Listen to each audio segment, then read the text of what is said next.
আল্লাহ তাআলা অনেক মহিয়সী নারী পাঠিয়েছেন, জান্নাতি নারী পাঠিয়েছেন, অনেক উত্তম নারী পাঠিয়েছেন। তবে ইমানের পরীক্ষার ক্ষেত্রে, ইমানের পরীক্ষা, এই পরীক্ষাতে সবচেয়ে বেশি যিনি আগিয়ে, সবচেয়ে যিনি বেশি উঁচু লেভেলের মানুষ, উঁচু লেভেলের নারী, তার নাম হচ্ছে আসিয়া রাদিয়াল্লাহু তাআলা আনহা। নামটা কি? বিবি আসিয়া। ইনি এমন একজন নারী ছিলেন, নবী করিম সাল্লাল্লাহু আলাইহি ওয়াসাল্লাম একবার মাটিতে রেখা টানলেন, রেখা, 4টা রেখা। বললেন কয়টা রেখা? 4টা রেখা। বললেন সাহাবা একরাম থেকে, সাহাবা একরাম বলো এটা কি?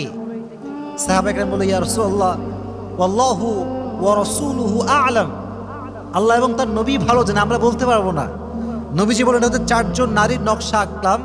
এক হচ্ছে খাদিজাতুল কুবরা রাদিয়াল্লাহু তাআলা আনহা, 2 নম্বর হচ্ছে আম্মা জান আয়েশা রাদিয়াল্লাহু তাআলা আনহা, 3 নম্বর হচ্ছে ফাতিমা রাদিয়াল্লাহু তাআলা আনহা, 4 নম্বর হচ্ছে আসিয়া রাদিয়াল্লাহু তাআলা আনহা। এরা হচ্ছে পৃথিবীর 4জন শ্রেষ্ঠ নারী, যাদের প্রশংসা আল্লাহ নিজেই করেছে। সুবহানাল্লাহ পড়ে।